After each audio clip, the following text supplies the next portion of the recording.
जीव हमारी जाति है, मानव धर्म हमारा। हिंदू मुस्लिम सिख ईसाई धर्म नहीं कोई न्यारा।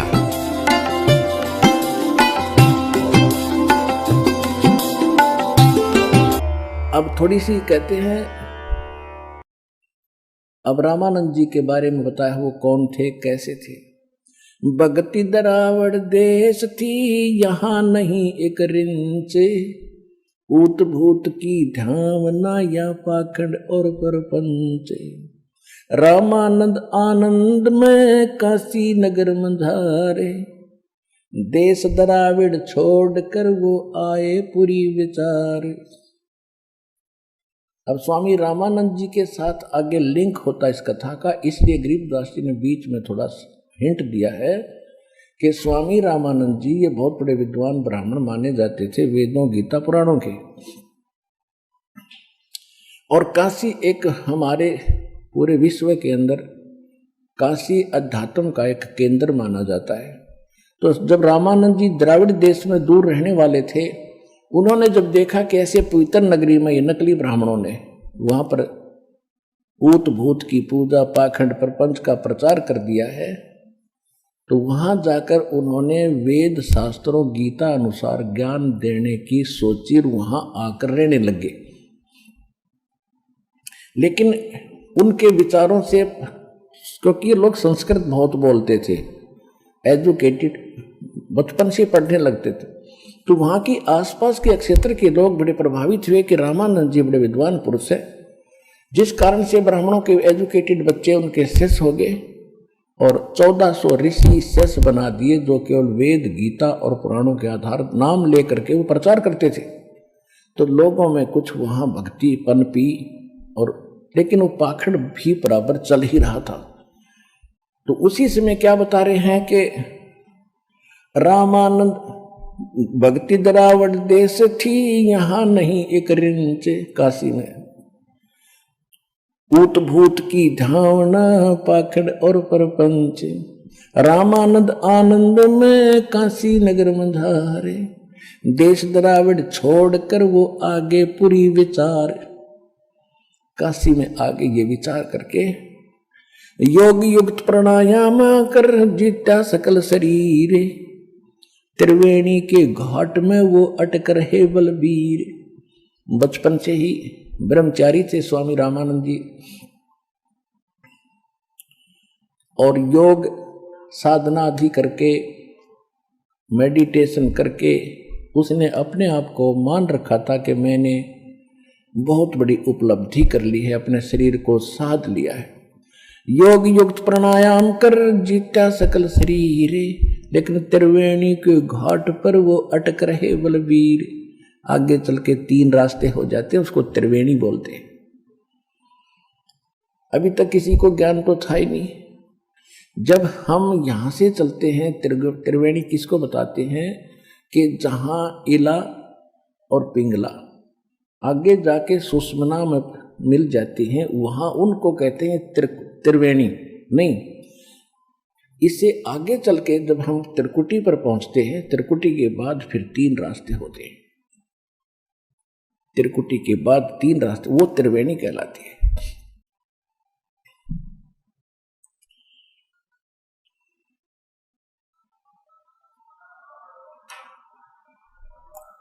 योग योग प्राणायाम कर जीता सकल शरीर, त्रिवेणी के घाट में वो अटक रहे बलबीर।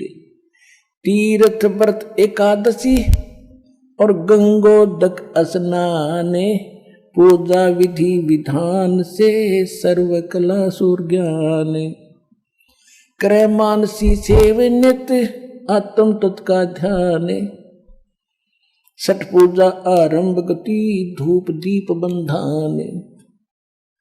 1400 चेले किए काशी नगर मंझारे, 4 संप्रदा चलत हैं और 52 दरबारे।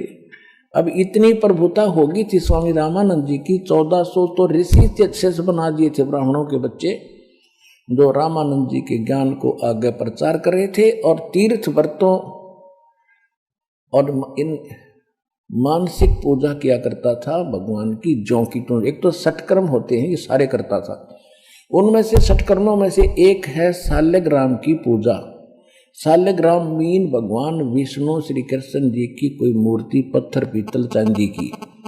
उसको क्या करते हैं ये कि सब पहले उनको सब वस्त्रों से सुसज्जित करते हैं, जैसे धोती है, एक परना है शंकर भगवान विष्णु भगवान का, फिर मुकुट है और गले में एक मनके की माला यानी कंठी तुलसी की माला डालते हैं, एक बैजंती माला भी बनाते हैं उनके लिए।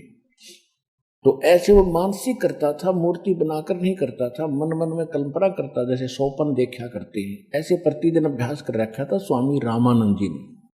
कहते 5 वर्ष के जब हुए काशी मंज कबीरे, दास गरीब अजब कला ये ज्ञान धान गुण थीरे। गुल भया काशी पूरी ये अटपटे बैन बिहंगे, गरीब दास गुनी थके वो सुन जुल्हा पर संगे।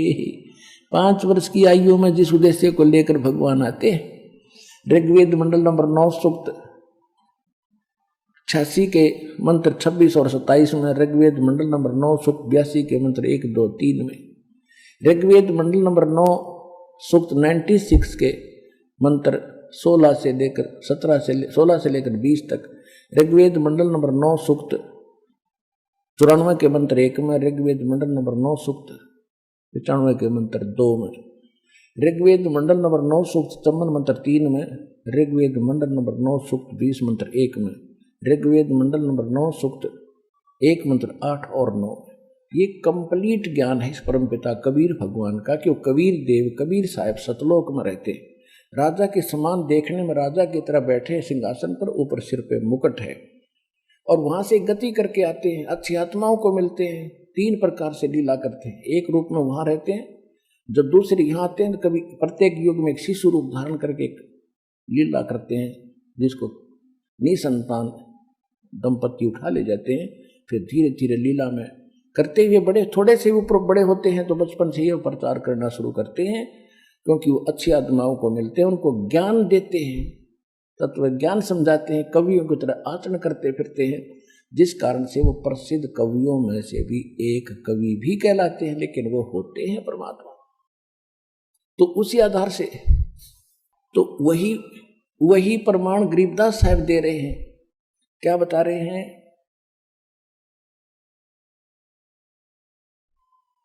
काशीपुरी गुल भया काशीपुरी ये 5 वर्ष के जद भये काशी मंज कबीरे, गरीबदास अजब कला ये ज्ञान ध्यान गुण थीरे। 5 वर्ष के जब हुए इतना गजब का ज्ञान बताया करते थे कि बड़े बड़े विद्वानों के छक्के छुड़ा देते थे।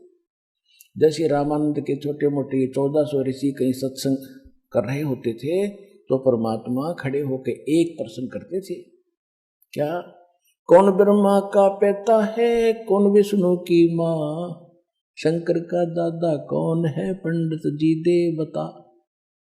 या इनकी टाई टाई फिस, ये तो अजर व अमर है, इनके कोई माता पिता नहीं है, तो क्या बकवास करता है। बंद कर देते इसको बात सुनना।